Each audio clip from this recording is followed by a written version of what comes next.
Hi there.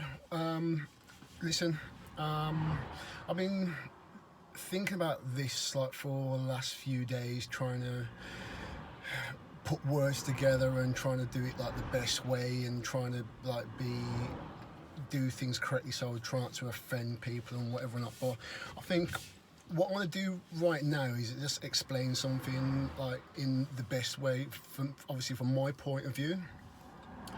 I see a lot of opinions being thrown around in like some form of like racial divide and whatever not. I could go into a full story and tell you about everything, about what I've gone through, but like I'll be very brief. I come from Pensnet. I've been there for the whole of my life, like for the like 42 years. I've lived in Pensnet. I've gone to school there. I've had like good like relationships and I've got good friends, and there's still people I get along with right to this very day. From the age of 6 years old, I've been dealing with harsh racial criticism from undertones from teachers to straightforward stuff to kids who I sit on the table with, from being told we're going to mark an X and get you lot out to being called every single racial slur, again, for what you can think of in your head right now for a black person. I've had every single one.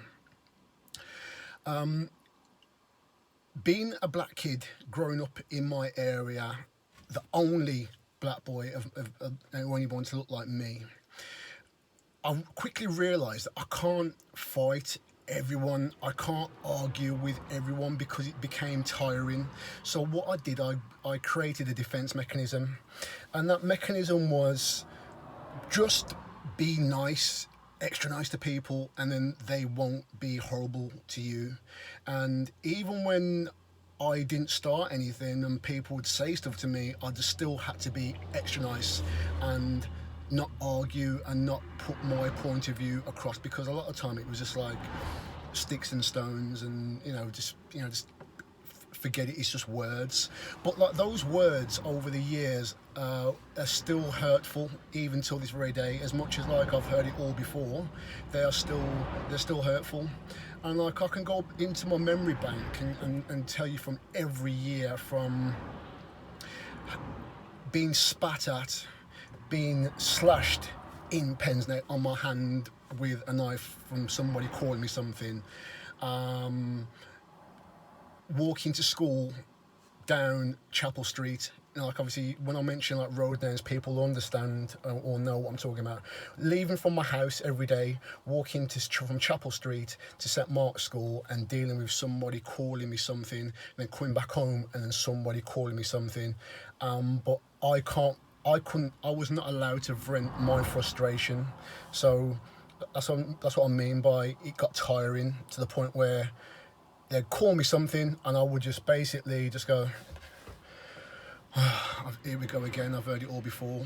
But that should be no way, no child should have to have gone through that and just being defensive. But like, I'll tell you now, being a black man, and being like the way that we're perceived to be, this is my point of view now, that it can be tiring.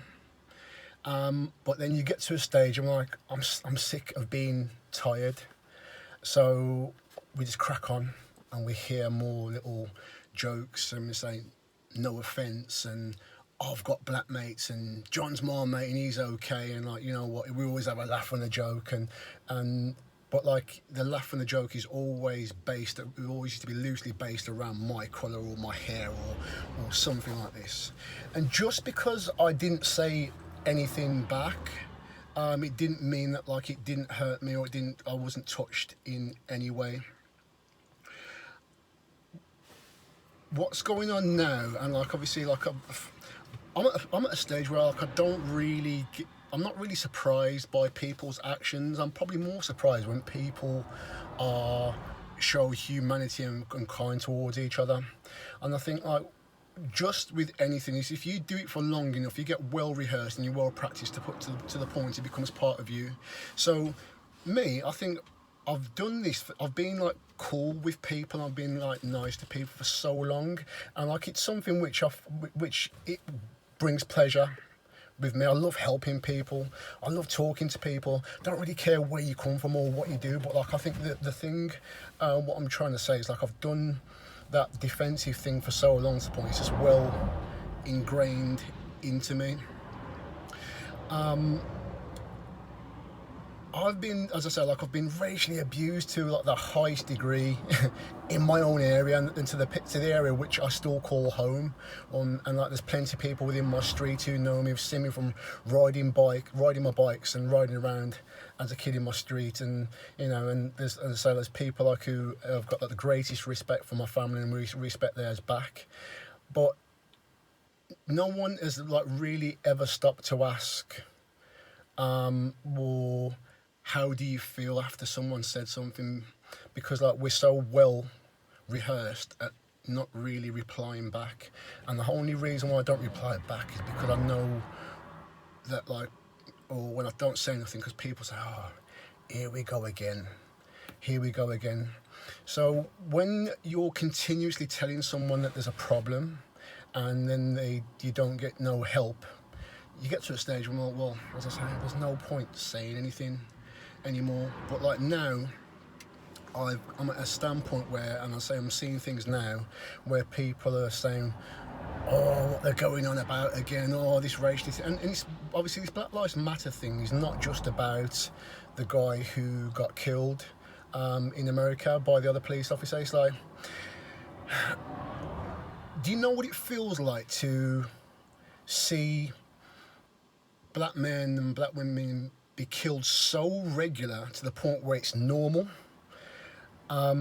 It's like when I saw the guy who died in the hands of the police officer, like first time round, I was like, oh, it's normal. Here we go again. It's just like another guy got killed. No one's gonna do nothing. Nothing's really gonna happen. So all this is not just about him. It's about like me and other black guys and other black people within this country, like, and the undertones and things that we have to deal with on a daily basis, which if you're not black you will never understand. And like, even if I was to tell you that it's undertones, it's little things that we deal with, as a white person you'd be like, it doesn't, you won't see it. And like I'm not saying that you have to, because why would you have to see it? Because like you have everyone has their individual lives and do what they do. But for now, all I want to say is like, I'd like for people to like just have a bit of understanding. Just like, even if you want to come and ask me the question, or ask me what I feel, or ask another black person what they have gone through, and don't like, because I don't do judgmental, because it never being judgmental does nothing for me. But like, I'll just ask you, just like, even if you just ask one or two people of colour that you know, what they've gone through from like their young age to where they are now, and just listen to what they have to say. It's not that we're playing victim or drawing the race card. It's just like we're at a point now where it's really being highlighted, and it's almost like a surprise that like people are doing something. I don't condone any of this looting and this and that, the other, and like people are going on their marches. That's all for them. But I'm telling you from my point of view that this is the first time in my 43 years where I've recognised that people are now listening a little bit. And like, it's taken me like a long time to get to this point. And I say, like, I've been beating myself up thinking, I want to talk about this and whatever. This is more so for my son. I love my son so much, and I would hate for him to I'd hate for him to have to grow up on a defensive when he should be using his energy for things which he should be enjoying. He should be enjoying being a child, but instead I've got to have to like teach him to be defensive and make sure that like when people start saying little racist jibes or taking the mick of like his colour and his heritage and whatever, right son, you're gonna hear all these things, but like just be defensive. Don't say nothing too much because it might cause a problem. No, you know, I shouldn't have to do that, but like the world we live in, or the society we live in now, it's what I have to like arm him with every bit of knowledge that I can. I don't believe that like, well, sorry, what should I say? Like, I believe that like there are people who are educated and people who are uneducated.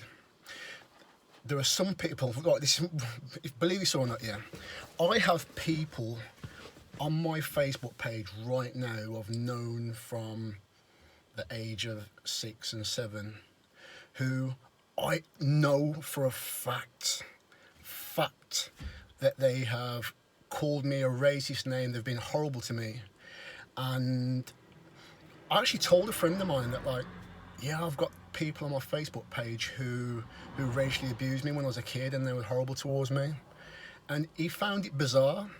But I said to him, listen. It's not about going on a Facebook purge and deleting people. Just like, because if that was the case, I would have been stopped talking to people and like not giving them time of day. But one thing I realised is like some of those like kids from my early days of school, they soon realised that I wasn't that bad of a person, and whatever they got taught from their parents didn't make sense, because if it really did, they would never have played with me, they would have never played football with me, they would have never knocked on my door and said, is John coming out to play, or whatever. So I'm just basically saying that like I think I probably learnt them something, that like not every stereotype of a black person is really true. And whatever you can be taught, you can be untaught. But you have to think to yourself, what you know now, what you say out now with like off the top of your head about what's going on. At least just give me a thought. If you know me, if you've ever known me, you've ever met me, spoke to me, worked with me, or any relationship you've had with me, can you look me in the eye and say, oh, he's been horrible towards me, he's a bad person, and he's always gone on about this, that, the other, and you know, I doubt it very much, because like I'm quite certain of myself. I just believe that there's good in everyone, and when I see like Black Lives Matter, it doesn't just represent the one guy who got killed, it represents black people across the world. I wouldn't normally get into this political view, and I wouldn't normally say anything, but I say there's just a few things which I've seen even from this morning which makes me say, you know what, yeah, I need to say my piece and understand. Remember, I live in Pens now. I was the only black child, and as I say, like, I'm not here to put anybody on no guilt trip, but there's people on my page now who, if I was that kind of person, I'd type out all their names, but it's not about that, because I believe that like when they talk about me or talk to me, they know that like, you know, they know that like, obviously I come from like a good strong family, and they can probably say, well, if John's saying something, because he's never said nothing I've never said nothing at all about this before. There's only a few people like who know this, and like when I go and do some of my talks and speeches, people generally get to know.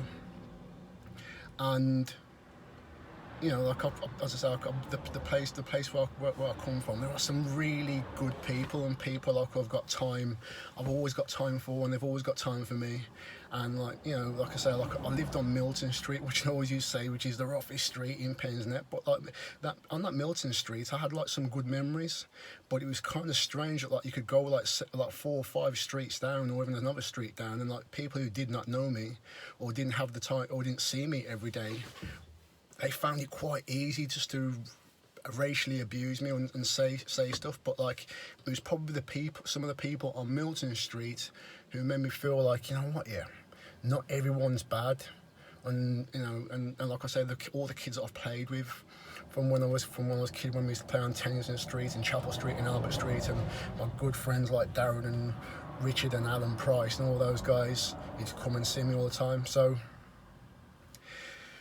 basically, I'm just like saying, just stop for a minute and ask yourself or ask another person of colour what they mean, without like jumping to conclusion that like it's all about you versus them, or me versus you, or whatever, because it's, you know, it's not that at all. We should all be coming together realistically, and it should be even playing field. But I'm telling you now, it hasn't been an even playing field. And just because I haven't said nothing, I'm smiling, I'm positive, I feel this way. It's like it's not been an even playing field. That's me being brutally honest. But like, I just feel that now is the time I can say something, and hopefully, you know, you can.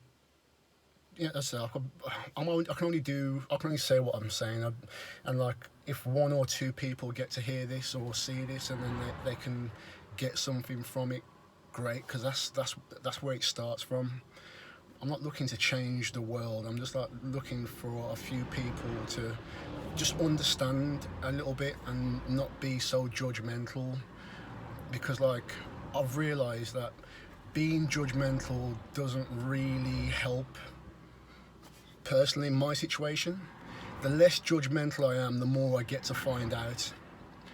I will forever be a student. I'm always wanting to learn, and I don't mind telling people that I don't really know about that. So it's all about, are you qualified or are you not qualified? Are you student and teacher kind of thing? And there's nothing wrong with being a student, because it's a starting point. So that's as much as I've got to say on this at the moment. As I say, like, it's not really a thing that I do, but like, it's something I feel passionately about. And for many years, I've been made to feel ashamed of what I look like and where I come from. And as I say, like, I've hidden that, but like, I'm not gonna do that no more. I'm proud of what I look like and my family and where I come from. And I know that like, my area is not full of racists. There's probably people who do racist things, but they can be untaught.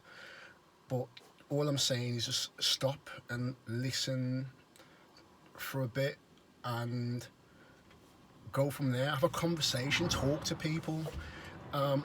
Reading something and then coming up with your own conclusion without actually speaking to the source doesn't make any sense. If you want to get to the source of the matter, speak to the source. Don't speak to like the outside. Speak to the people you need to speak to. That being said, I wish you all a good day, and I wish everybody prosperity, and I hope you all have a good day.